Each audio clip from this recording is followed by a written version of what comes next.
राम राम ने सीताराम। तो आज मारे जाऊँ ते काम समडेन मंदिरी ने आज परेश गोस्वामी आवे खेडूत मीटिंग से।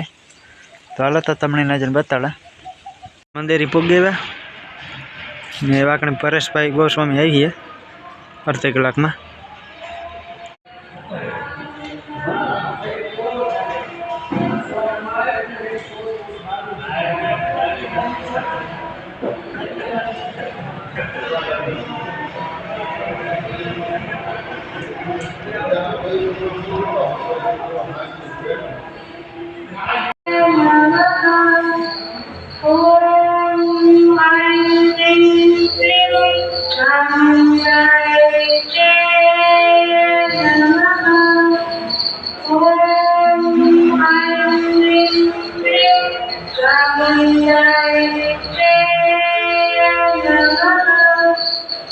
એને આપણે સન્માનથી આપણા જે ગામના અગ્રણી ભાઈઓ છે એનું સન્માન કરી અને એનું સ્વાગત કરીએ. પેલા છે ભીમભાઈ, આપણા જે સમાજના અગ્રણી છે એ પરેશભાઈને સાલ ઓઢાડી અને એનું સ્વાગત કરશે.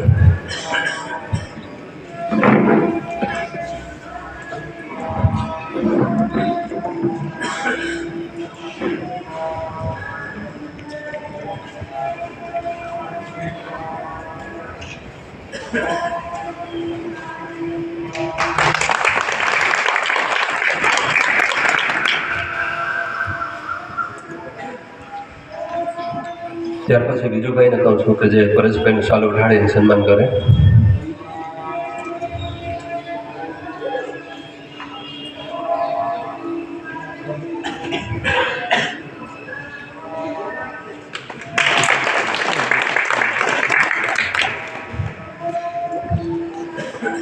ત્યારબાદ રામભાઈને કહું કે જે પરેશભાઈને સાલ ઉઠાડીને એનું સન્માન કરશે.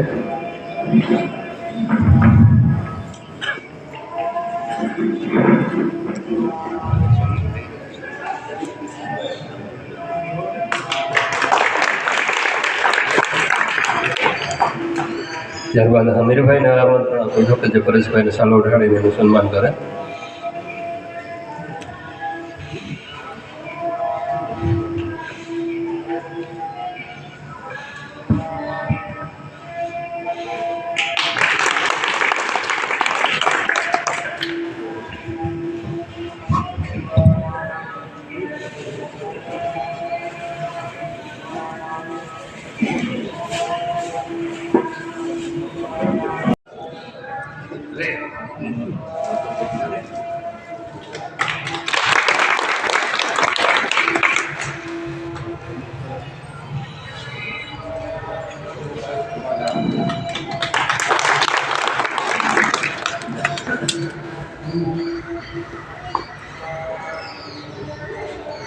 આપણે ખેડૂત ભાઈઓને મોટા ભાગનાને પડી છે કે પરેશભાઈનો વિડીયો આજે જોઈએ પછી આપણે સવારે શું કામ કરવું એનું આયોજન આપણનું થાય ખરેખર.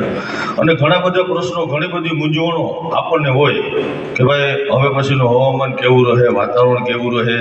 અગર તો આપણે ખાસ કરીને શિયાળુ પાકમાં આપણને સવાલો બધાને બહુ હોય.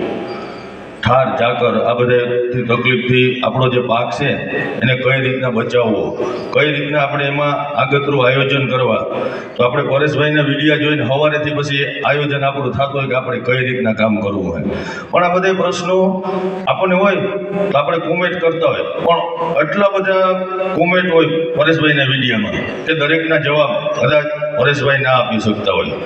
તો આજ આપણા પાસે એક ખૂબ સરસ મજાનો મોકો આવ્યો હોય કે આપણને કંઈ મૂંઝવતા પ્રશ્નો હોય, આપણને કંઈ સવાલો હોય તો પરેશભાઈ આપણી હારે હે, એની પાસે આપણે આપણા સવાલો હોય કરવું. અને ખાસ કરી પરેશભાઈનો અત્યારે ખૂબ બીજી શિડ્યુલ છે. આપણે બધા ટીવીમાં જોતા હોય કે ગુજરાતભરની જે નંબર 1 થી લઈને નંબર 15 સુધીની જે ચેનલો હોય એ બધી ચેનલમાં પરેશભાઈને કોઈક બી એવું હોય કે આપણે પરેશભાઈ ના જોતા નથી. એક પછી એક ચેનલમાં આપણે પરેશભાઈને જોતા હોય. બીજા ઘણા બધા શિડ્યુલ છે, ખૂબ દોડાદોડી છે.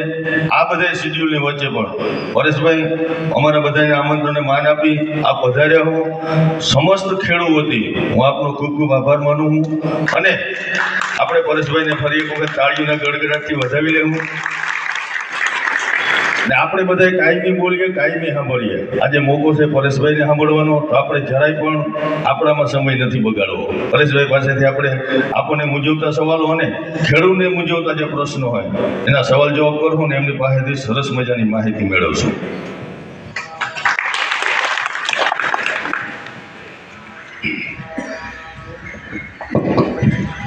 આજે આપણે મા નવદુર્ગા ચામુંડા માતાજીના સાનિધ્યમાં અને જેને ગુજરાત તો નહીં પણ આખા ભારત અને ભારત અને વિશ્વમાં એક હવામાન શાસ્ત્રી તરીકે ખૂબ જ નામના મેળવેલ અને બધા આપણે કાંઈ વિડીયોમાં અને ટીવીમાં જોઈએ છે એવા આજે આપણા આંગણે પરેશભાઈ આવ્યા છે. તો આપણું બહુ જ અહોભાગ્ય કહેવાય કે આવા લોકો કે જે ક્યારેક રાજકારણ અને આતે બધા લોકો ઘણા આવતા હોય એના હિત માટે, પણ જે બીજાના હિત માટે માનો કે પડદુખ ભંજન, એટલે પરેશભાઈ એટલે ખેડૂતના પડદુખ ભંજન, એમ કે ખેડૂતના એમ કહ્યું કે દ્વારકાધીશ કહ્યો તો હાલે આપણા. કારણ કે પરેશભાઈ જેટલી આગાહી કરે છે એ વધારે આપણો લાભ ખેડૂતને થાય છે. કારણ કે નુકસાન થાય છે આ વરસાદના આકસ્મિક કોઈ થાય, જ્યારે જીરુંનો પાક ત્યારે આવતો હોય ને કોઈ ઠાર ઝાકર આવે તો નુકસાન એટલે બીજા કોઈને નથી થતું નુકસાન. 80% જે કોઈ પણ આકસ્મિક હોય તો ખેડૂતને નુકસાન થાય છે. તો એના માટે પરેશભાઈ જે રાત દિવસ મહેનત કરે છે, તો આપણે આજે આપણા આંગણે આવ્યા છે અને આપણે બધાને સમજાવશે. તો અને જે કે આજે અત્યારે દેશને જે અત્યારે વિશ્વ લેવલે જરૂર છે ઔદ્યોગિક કરતાં ખેતી પ્રધાન જેટલા દેશ છે, ભવિષ્યમાં એનો સમય આવશે. અત્યારે આપણે જોઈએ છીએ કે અત્યારે વિશ્વમાં કોઈ પણ ઔદ્યોગિક દેશ હોય તો 2-5 કે 20 વર્ષ સુધી આગળ આવે, પણ હવેનો સમય છે ખેતી પ્રધાન છે. અને એમાંય આપણો મેન હેતુ હતો કે આપણો ખેડૂત પરિવાર છે, એ ખેડૂત પરિવારને મળવાનો હેતુ હતો. માત્ર માહિતી આપવાનું હોય તો જુનાગઢથી હું લાઈવ થઈને તમને રોજ માહિતી આપું જ છું અને એ રીતે આપી શકાય. આજે આપણે બધાને પરિવારને મળવાનો હેતુ હતો, એટલે મળવાના ઉદ્દેશ્યથી આજે આ દે ગામની અંદર આવ્યો છું. આપણે મળવાનું નક્કી થયું, એટલે મળવાનું નક્કી થાય એટલે કે કઈ જગ્યાએ આપણે આયોજન કરશું. એટલે એમાં આયોજનની વાત આવે એટલે આ મેહર સમાજ અને માતાજીનું મંદિર, એટલે સૌ પ્રથમ તો માતાજીના ચરણોમાં વંદન. એમની કૃપા હોય તો જ આ બધું થાય, બાકી એમની કૃપા વગર આપણે કાંઈ કરી નથી શકતા. એટલે માતાજીના દર્શનનો પણ લાભ મળ્યો એ ક્યાંક મારું સૌભાગ્ય છે. આપ તમામ ગુજરાતના જે ખેડૂત ભાઈઓના આશીર્વાદ મળે ને, એ આશીર્વાદ હોય ને તો ક્યારેક આવા દર્શન કરવાનો લાભ મળતો હોય છે. એટલે આ માતાજીનું મંદિર અને મહેર સમાજની જે આ વાડી છે, આ ધરતીને પણ હું નતમસ્તક વંદન કરું છું કે આજે આપણે આ કાર્યક્રમ નિમિત્તે આપણે આ સમાજની વાડીની અંદર મળવાનું થયું. એ સાથે જે આપણે દેગામ અને આસપાસના ગામમાંથી તમામ વિસ્તારમાંથી જે પધારેલા આપણા ખેડૂત ભાઈઓ, આપણા વડીલો, આ તમામ ખેડૂત ભાઈઓ જેને જગતના તાત કહીએ છીએ, એ તમામ જગતના તાતને મારા નતમસ્તક વંદન.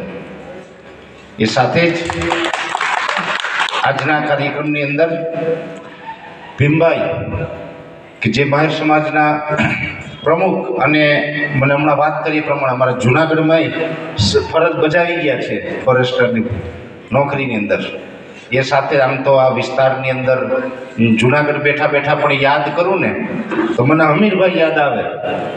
અમીરભાઈ મારા ખૂબ નજીકના મિત્ર છે ને અમે એની વાડીએ હું તો જઈએ હોઉં, ખૂબ આનંદ આવે, ખૂબ મજાના માણસ છે. અમે વિડીયો કોલથી પણ વાત કરતા હોય, ટેલિફોનિક પણ ઘણી વખત વાત કરતા હોય ને આજે અમીરભાઈને રૂબરૂ મળવાનું છે એટલે ખૂબ આનંદ થયો.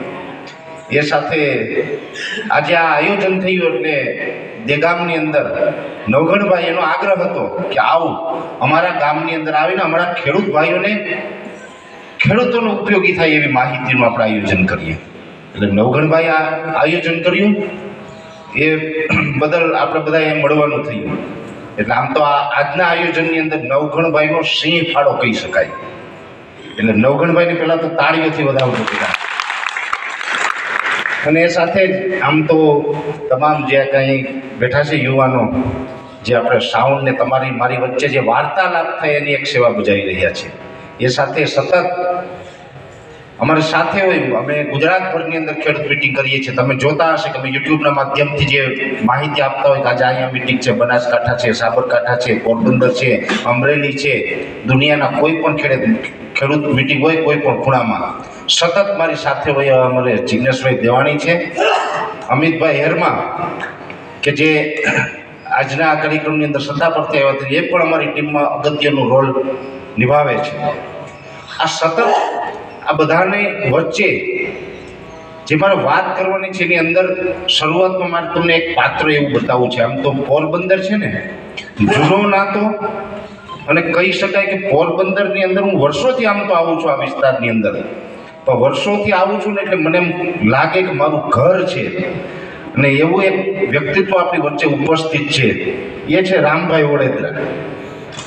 રામભાઈ જરાક આમ જો ચશ્મા પહેર્યા, મારે મહત્વની વાત તમને શરૂઆતમાં એ પણ કહી દઉં, હું એને ડોહલ કહું છું આ વર્ષોથી, અને એને ગમતુંય નથી, એને ગમતું નથી, એને હજી જુવાન રહેવું, પણ ઉંમર કોઈને છોડે. એટલે એ રામભાઈ ઓળેદરાને હું એને હંમેશા ડોહલ જ કહું. મારે તો મેં કીધું હજી હું તો નાનો કહેવાય, બરાબર ને, મારાથી તો મોટા છે, વડીલ છે, અને એનો ખૂબ પ્રેમ મળે. અમે પોરબંદરમાં આવીએ ને બધા દાંત પડી હમણાં ચોખ્ઠું બનાવવાનું છે, પણ એનો જે પ્રેમ છે ને આમ ખરેખર અમને આ પ્રેમ છે એટલે અમે આવું બધું એને કહી શકીએ, બાકી તો બધાને કહેવાય નહીં. એટલે પોરબંદરમાં આવીએ એટલે આમ બધું ઘર જેવું જ લાગે, અમને આમ કાંઈ અજાણું લાગે નહીં. અને હું પણ, તમે મને બધા યુટ્યુબના માધ્યમથી, ટીવી ચેનલોના માધ્યમથી જોતા હશે, સાંભળતા હશે. ઝાકળ જેવું વાતાવરણ જોવા મળે, ક્યાંક માવઠું થઈ જાય, વધારે પડતા ઘાટા વાદળ થાય તો પણ આપણે અંદરથી ચિંતા થાય. અને એમાંય આજે જ અમે આમ તો રસ્તામાં હતા, મને હમણાં દિવ્ય ભાસ્કરમાંથી ફોન આવ્યો અને કે પરેશભાઈ 10-11 તારીખે જે માવઠાનું જે છે ઘણી બધી સંસ્થાઓ કહે છે, તો આમાં અમે શું એવું છાપીએ એમ. એવું દિવ્ય ભાસ્કર મને હમણાં રસ્તામાં હતા પોરબંદર પહોંચો ત્યારે મને પૂછ્યું, એટલે મેં કીધું કોઈ માવઠું થવાનું જ નથી 10-11 તારીખમાં, તો મારે છાપવાનું શું આમાં તમારે? ટૂંકમાં મારું કહેવાનો મતલબ કે એવી ઘણી બધી અફવાઓ પણ ચાલતી હોય, અમુક સંસ્થા એના પ્રિડિક્શન પ્રમાણે એવી માહિતી આપેલી હોય. પણ આજે તમારા વિસ્તાર વિશે હું આમ વાત કરું ને તો 10-11 તારીખ તો હમણાં 2-4 દિવસ પછી છે. 10-11 તારીખ તો ઠીક, આ જાન્યુઆરી મહિનો એટલે 31 દિવસનો મહિનો હોય, 31 જાન્યુઆરી આવશે. આ 30 દિવસનો મહિનો ન હોય, 31 દિવસનો મહિનો છે. એટલે તમારે આ વિસ્તારમાં પછી બીજા વિસ્તારમાં જે થાય તે એની માહિતી તો અમે ટીવી ચેનલોના માધ્યમથી અને યુટ્યુબના માધ્યમથી આપશું. પણ જાન્યુઆરી મહિનામાં તમારે આ વિસ્તારમાં તો એક છાંટોય કરવાનું નથી ને કોઈ બીતા નહીં, બરાબર ભીમભાઈ? આમાં કંઈ તમારે અહીંયા કંઈ એવું ઉપાધિ જેવું છે નહીં. એટલે તમે કંઈ માવઠાને બીકથી કંઈ જીરુનો પાક બગડી આવે એવું ચિંતા નહીં કરતા. આ ચોક્કસથી છે કે મકર સંક્રાંતિ આસપાસથી અને એ પછીના દિવસોમાંથી ઝાકળ જેવું થોડુંક રહેશે, પણ એ ઝાકળ એટલો બધો હેવી નહીં હોય કે આપણા પાકને સંપૂર્ણ નિષ્ફળ કરી નાખે. પણ ઝાકળ જેવું રહેશે ને એ તો દર વર્ષે રહેતું હોય છે. એની સામે તો આપણે જજુમવાનું છે, કામ કરવાનું છે. એટલે શિયાળો હોય ને ઝાકળ આવે એ નોર્મલ વસ્તુ છે. કેમ કે 14-15 જાન્યુઆરી પછીથી પવનોની દિશા બદલાય. અત્યારે આમ તો મોટા ભાગે ઉત્તરના પવનો છે, પછી ઉત્તર પશ્ચિમના પવન થાય, આરબના પવનો જેને આપણે કહીએ છીએ, એ પવનો થાય એટલે થોડુંક ઝાકળ જેવું પ્રમાણ રહે. પણ એનાથી કોઈ ડરવાનું નથી. એમાં પણ ઝાકળ આવશે ત્યારે સમયાંતરે જે કાંઈ એમાં ફૂગ સુકારો જે કાંઈ આવશે તેમાં શું ઈલાજ કરવો હું આપને બતાવતો રહીશ. અને એ સાથે ઘણા બધા ખેડૂત ભાઈઓ આ વર્ષે એવા પણ છે કે જેણે શિયાળુ પાકનું વાવેતર ખૂબ મોડું કર્યું. એના પણ અલગ અલગ કારણ હતા કે ખેતર વહેલા તૈયાર નહોતા, કોઈ બીજા વાવેતર હતા. ઘણી બધી અગવડો એવી હતી કે આપણે સમયસર વાવેતરમાં પહોંચી ન શક્યા, એટલે આપણે લેટ વાવેતર કર્યું. હવે જે આપણે લેટ વાવેતર કર્યું એ ખેડૂત ભાઈઓને એક ચિંતા હોય. એ ખેડૂત ભાઈઓની ચિંતા એ હોય કે જો આ વખતે ગયા વર્ષની જેમ ગરમી વહેલી પડવા માંડી જાય તો પણ આપણે શિયાળુ પાકમાં આપણે નુકસાની આવે. ગયા વર્ષે એટલે 2024ની અંદર ફેબ્રુઆરી મહિનાથી ઉનાળાની શરૂઆત થઈ ગઈ હતી, અને ફેબ્રુઆરી મહિનાથી જે ઉનાળાની શરૂઆત થઈ ને એ છે જૂનના એન્ડ સુધી આપણે ઉનાળો જોવા મળ્યો. એટલે આમ તો છેલ્લા 2 દાયકાની અંદર સૌથી લાંબો ઉનાળો આપણે ગયા વર્ષે હતો. પણ આ વર્ષે આમ તો આપણા ખેડૂતો માટે અને આપણા ખેતી પાકો માટે સારા સમાચાર એ છે કે ફેબ્રુઆરીમાં ઉનાળાની શરૂઆત નહીં થાય. ઉનાળો છે આપણે લગભગ 10 માર્ચ આસપાસથી ધીમે ધીમે તાપમાન ઊંચું જશે.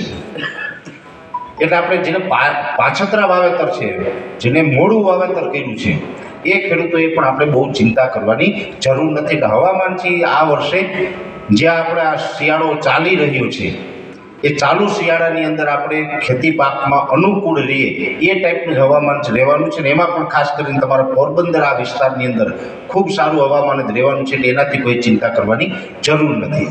બાકી જે કંઈ હવામાનની અંદર ફેરફારો હોય સમયાંતરે હું આપણા સુધીની માહિતી પહોંચાડતો રહીશ. આજે અગત્યની વાત ખેતી વિશેની કરવાની છે, થોડીક ઝેરમુક્ત ખેતી વિશેની કરવાની છે. કેમ કે તમને બધાને હું મળવા માટે જ આવ્યો છું તો 2-5 વાત આપણે ખેતીની થાય અને ખેડૂતો છે અને ખેડૂતો એકઠા થાય અને ખેતીની વાત ન કરીએ તો પણ એ થોડુંક અધૂરું દેખાય. અને હું તો ચોક્કસથી બધા ખેડૂત ભાઈઓને એક અપીલ કરતો રહું છું. ઠીક છે કે દુનિયામાં ઘણું બધું ચાલતું હોય, મનોરંજન માટે, રાજકારણ માટે, કોઈ બીજી ત્રીજી વસ્તુ માટે, વ્યવસાય માટે આપણે બધી મિટિંગોમાં જતા હોય. પણ એક આપણે ખેડૂતના દીકરા હોઈએ ને તો ખેતીની ક્યાંય પણ મિટિંગ થાય ને ત્યાં તો જવાનું. બીજી મિટિંગોમાં કદાચ પહોંચાય કે ન પહોંચાય તો ચાલે, પણ આપણો જે વ્યવસાય છે ખેતીનો, તો ખેતીની કોઈ પણ મિટિંગ થતી હોય એ પછી ગમે ત્યાં થાય, ગમે એ વખતા હોય અમિતભાઈ, પણ ખેતીની મિટિંગ થતી હોય તો ત્યાં જવું જોઈએ. રોજ નવું જાણવાનું. કેમ કે આમ તો ખેતી આપણે કોઈ નવો વ્યવસાય પણ નથી કે આપણે આનો 2-5-15 વર્ષમાં આવો નવો વ્યવસાય ચાલુ કર્યો, એવું તો કાંઈ છે નહીં. આ તો હજારો વર્ષોથી આપણી પરંપરા ચાલી આવે. આપણા બાપ દાદાઓએ પણ ખેતી કરી, આપણે પણ બધા કરીએ છીએ. છતાં પણ આની અંદર અભ્યાસ છે જરૂરી છે. સમયાંતરે આપણે અપગ્રેડ થતું રહેવું પડે. અત્યારની વાત કરવા જઈએ તો અત્યારે જે મારે તમને 4 મુદ્દાની વાત કરવી છે, જેમાં ખેડ, ખાતર, દવા અને પાણી, આટલી વસ્તુની અંદર આપણે ધ્યાન રાખવામાં આવે ને તો આપણી ખેતી છે એની અંદર આપણે કંઈક સફળતા મેળવી શકીએ. પહેલી વાત તો એ કે આપણા બધાનો ઉદ્દેશ્ય એક જ હોય છે કે આપણે જે કાંઈ ખેતી કામ કરીએ છીએ એ ખેતી કામની અંદર આપણે વધુમાં વધુ ઉત્પાદન લેવું છે. પછી આપણે કોઈ પણ પ્રકારનું વાવેતર કરતા હોઈએ, વધુમાં વધુ ઉત્પાદન લેવું છે. ને આજે આપણે તો ઉત્પાદન લઈએ, પણ આપણા આવનારી પેઢી, આપણા સંતાનો છે, એના સંતાનો છે, 3 પેઢી હોય, 4 પેઢી હોય, આપણે એની પણ ચિંતા કરવાની. કેમ કે આપણી પાસે જે જમીનો છે, આ જમીનો, ફળદ્રુપ જમીનો આપણા બાપ દાદાઓએ આપણે સોંપી છે, એની આપણે આપી છે. આ જમીનો આપણે ક્યાંયથી નથી લઈ આવ્યા. આ તો આપણા બાપ દાદાએ આપણા વારસામાં આપી છે. પણ આપણા બાપ દાદાએ આપણે સારી જમીન આપી હોય, ફળદ્રુપ જમીન આપી હોય, અને એને પછી આપણે બંજર બનાવીને આવનારી પેઢીને આપીએ તો ક્યાંક આપણે દોષિત છે, ક્યાંક આપણે આપણી આવનારી પેઢી સાથે ખોટું કરી રહ્યા છીએ એવું ચોક્કસ માનવું પડે. આપણે કેવી રીતે આપણે ખરાબ કરી રહ્યા છીએ જમીનને, એની આપણે વાત કરવી છે. આમ તો આપણી જે જમીનો છે, તમારો વિસ્તાર તો દરિયાકાંઠાનો વિસ્તાર કહેવાય, દરિયો અહીંથી નજીક છે. હવે આ જમીનો હોય એમાં કાંઈ પણ પાકનું આપણે વાવેતર કરીએ એટલે મોટા ભાગે આપણે જમીનોમાં ઉત્પાદન માટે વધારેમાં વધારે વારંવાર રાસાયણિક ખાતર છે વાપરતા હોય છે. અને રાસાયણિક ખાતરની વાત આવે તો પણ ડીએપી, NPK ને યુરિયા. મોટા ભાગના આપણા ખેડૂત ભાઈઓની આપણી બધાની તકલીફ આ છે કે આપણે 3 ખાતર છે ને સીધા મગજમાં આવે. ખાતર આપવું તો ડીએપી નાખો, NPK નાખો, યુરિયા નાખો. તો આપણે જોવું પડશે આપણી જમીનને જરૂર શું છે. આપણી જમીનને અનેક પ્રકારના તત્વોની જરૂર પડે ત્યારે છોડ તંદુરસ્ત રહે. છોડ તંદુરસ્ત હોય તો જ આપણે સારું ઉત્પાદન આપી શકીએ. અને સારું ઉત્પાદન તો લઈએ, પણ એની સાથોસાથ આપણે ધ્યાન એ પણ રાખવાનું છે કે આપણે મગફળીનો પાક લઈ લીધો, કપાસનો પાક લઈ લીધો, એ ચોમાસું પાક જે પણ આપણે વાવતા હોઈએ, મગફળી, કપાસ કે XY, એ પછી શિયાળાની અંદર તમે ધાણા વાવો, ચણા વાવો, જીરું વાવો, વગેરે વાવો. જે કાંઈ શિયાળામાં તમે વાવેતર કરો એ ઉત્પાદન લઈ લો. પણ ઉત્પાદન લીધા પછી પણ જો આપણી જમીન છે એ કે નબળી પડે તો એ કાળજી આપણે લેવી પડશે. કેમ કે જેટલું લઈએ ને એટલું સામે આપણે દેવું પડે. હું વારંવાર મને ગમે એટલે કવિતા હું કહું છું, જેને ખબર હોય એમ રોજ મારી સાથે હોય એટલે कि विदित हमारी वसुंधरा है उर्वर और उदार, कुछ दिए बिना लेने का नहीं किसी को अधिकार। કંઈક દીધા વગર લેવાનો કોઈ અધિકાર નથી। એટલે શું આપવાનું? આપણે આપણી વાડીએથી 10 ટ્રેક્ટર માંડવીના લઈ આવીએ, દિવાળીએ માંડવી પાકે, નોરતામાં કોઈને વહેલું વાવેતર હોય તો નોરતામાં તૈયાર થઈ ગયું હોય, દિવાળીએ થાય, પણ એ ટાઈમ આસપાસ આપણી માંડવી તૈયાર થાય, 10 ટ્રેક્ટર આપણે વાડીએથી માંડવીના ભરીને ઘરે લઈ આવીએ અને દેવા જવાનું વાત આવે ત્યારે 3 થેલી ડીએપીની દઈ આવીએ આપણે, તો એ આપણો વ્યવહાર ન હાલે। હું તો એવું માનું કે 15 ટ્રેક્ટર માંડવીના લઈ હોય અમિતભાઈ, તો 15 ટ્રેક્ટર છાણિયા ખાતરના દેવા જોઈએ આપણે, 15 નો દે તો 10 તો દેવા જોઈએ। પણ નકરું ત્યાંથી લઈ લેવું પછી દેવાના નામે ડીએપીની, એનપીકે, યુરિયાની 3 થેલી દઈ આવશું તો એ વ્યવહાર આપણો નહીં હાલે। કાંઈક દેવું પડશે, કાંઈક લેવું હોય તો। શું કામ દેવું પડે? તો કે આપણે કોઈ પણ છોડ હોય તંદુરસ્ત રહેવા માટે, સારું ઉત્પાદન લેવા માટે અનેક તત્વોની જરૂર પડે, જેની અંદર કાર્બન, હાઇડ્રોજન અને ઓક્સિજન, એ જે સૂર્યપ્રકાશ અને હવા પાણી દ્વારા છોડ મેળવે। ઓક્સિજન આપણે આપી ન શકીએ, એ તો કુદરતી રીતે છોડ લઈ ગયે। એવી રીતે ફર્સ્ટ ગ્રેડ હોય જેને કહેવાય નાઇટ્રોજન, ફોસ્ફરસ અને પોટાશ, એ પછી સેકન્ડરી ન્યુટ્રિયન્ટ હોય જેની અંદર કેલ્શિયમ, મેગ્નેશિયમ અને સલ્ફર, એના પછી સૂક્ષ્મ તત્વો હોય બધા માઇક્રોન્યુટ્રિયન્ટ, એની અંદર zinc, copper, boron, ferrous, manganese, chlorine, molybdenum, આ બધા તત્વો હોય। આ બધા તત્વો આપણી જમીનમાં હોય તો જ છોડ છે તંદુરસ્ત રહી શકે। હવે આપણે શું કરીએ તો કે ડીએપી, એનપીકે, યુરિયા, માની લો કે તમે યુરિયા આપો છો તો યુરિયાની અંદર કેટલા તત્વો હોય? એક તત્વ, એ છે નાઇટ્રોજન। યુરિયા તમે આપો તેમાં 46% નાઇટ્રોજન હોય। તમે ડીએપી આપો આપણા ખેતરને તો એની અંદર 18% નાઇટ્રોજન અને 46% ફોસ્ફરસ હોય। એનપીકે આપો તો 12% નાઇટ્રોજન, 32% ફોસ્ફરસ અને 16% પોટાશ મળે। ભાઈઓને આપણે ઘણા બધા સમસ્યા હોય, ઘણી બધી ટેકાના ભાવની મગફળીમાં ક્યાંક ઇસ્યુ આવતા હોય, કોઈ પીજીવીસીએલના ઇસ્યુ છે, કોઈ સરકારી બીજી યોજનાના ઇસ્યુ છે, ઘણા ઇસ્યુ આવતા હોય, એમાં આપણે આંદોલનની ઘણી વખત જરૂર પડતી હોય। અમિતભાઈ, અમારે હમણાં ઇકોઝોનનું આંદોલન ચાલે છે, તમે કદાચ ટીવીમાં જોતા હશે। અમે બહુ લાભ કર્યો, આમ તો એ 18 નવેમ્બરે કાયદો સરકાર પસાર કરી દેવાની હતી, પણ એ ખેડૂત માટે નુકસાનકારક હતો, ખેડૂતને ઘણી બધી સમસ્યા થાય એમ હતી, એટલે પછી અમે એનું એક આંદોલન કર્યું। અત્યારે હજી આંદોલન ચાલુ છે, પણ એ 18 નવેમ્બરે જે કાયદો લાગી જવાનો હતો ને, એવડો અમે લાગ કર્યો ને, એટલે હજી કાયદો લાગ્યો નથી, પણ એ લાગ અમે જે સતત ચાલુ રાખવાના છે। એ કાયદો સંપૂર્ણપણે રદ ન થાય ને ત્યાં સુધી અમે જજુમવાના છે। એટલે ગીરમાંથી એ કાયદો અમે ખેડૂતને જે હાનિ કરતા છે એ હટાવવા માટે પ્રયત્ન કરીએ। એમ તમારા વિસ્તારમાં પણ કોઈ પણ એવું કંઈ પ્રશ્ન ઊભો થાય તો પરિણામ મારા હાથમાં નથી, પણ પ્રયત્ન મારા હાથમાં હોય, હું પ્રયત્ન કરી શકું તમારા માટે। એટલે તમારા વિસ્તારમાં પણ કોઈ એવો પ્રશ્ન થાય તો ગમે ત્યારે કહેજો। આમ તો પોરબંદર ને જુનાગઢ, આ મને સાંભળે તો હું નિશાળમાં ભણતો ને તે પોરબંદર જુનાગઢ જિલ્લાનો તાલુકો હતો, આ અલગ જિલ્લો નહોતો, એ અલગ જિલ્લો તો પછી થયો। એટલે તમારે મારે કંઈ બહુ અંતર નથી, તમારે ગમે ત્યારે મારા જેવું કામ પડે ને ખાલી એક ફોન કરજો, જુનાગઢ ત્યાં પૂગવામાં 2 કલાક જ થાય। 2 કલાકમાં પરેશ ગોસ્વામી હશે ને આવ્યા પછી કદાચ એવી જરૂર પડે ને કે પરેશભાઈ તમારું માથું દો તો આ પ્રશ્ન સોલ્વ થાય, તો 1 સેકન્ડમાં ઉતારી નાખો, જો મારા ખેડૂતો એ થતું હશે તો। એટલે ગમે ત્યાં મારા જેવું કામ પડે, જરૂર પડે ત્યાં મને કહેજો। આપણે બધા ખેડૂત છે, પરિવારના છે, અને તમે બધા વડીલો હોય તો તમારું સંતાન સમજીને કોઈ વિનંતીની આદેશ કરજો, તમારા આદેશ ઉપર હું 2 કલાકમાં પહોંચી જાય। એટલે આ સાથે આપણે વિશેષ કોઈ માહિતીની પણ જરૂર હશે તો ટીવી ચેનલના માધ્યમથી, યુટ્યુબના માધ્યમથી તમારા સુધી પહોંચાડતો રહીશ। જરૂર પડશે ત્યારે રૂબરૂ પણ આવતા રહીશું, જરૂર પડશે તો ફરીથી પણ આવનારા સમયમાં કોઈ ખેડૂત મિટિંગનું આપણે આયોજન છે એ કરવાની જરૂર પડશે તો એ પણ કરશું। ઘણી બધી વાતો હોય કે આજના કાર્યક્રમની અંદર આપણે અધૂરી રહી હોય, એ અધૂરી વાતો આપણે આવનારા સમયમાં પણ પૂરી કરીએ અને આપણે ભારત દેશની અંદર આપણે બધા 21મી સદીમાં જીવીએ છીએ।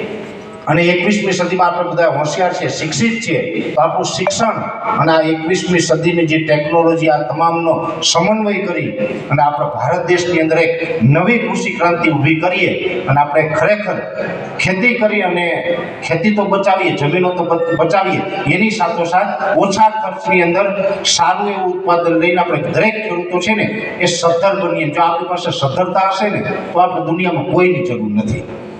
એટલે સદર બનીએ એટલે આપણા હેતુથી મળતા રહેશું, ખેતી કરતા રહેશું. અત્રે મારી વાતને હું પૂર્ણ કરું છું. જય જવાન, જય કિસાન, ભારત માતા કી જય. ધન્યવાદ.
અને એ છે ને પોટાશ ત્યારે જ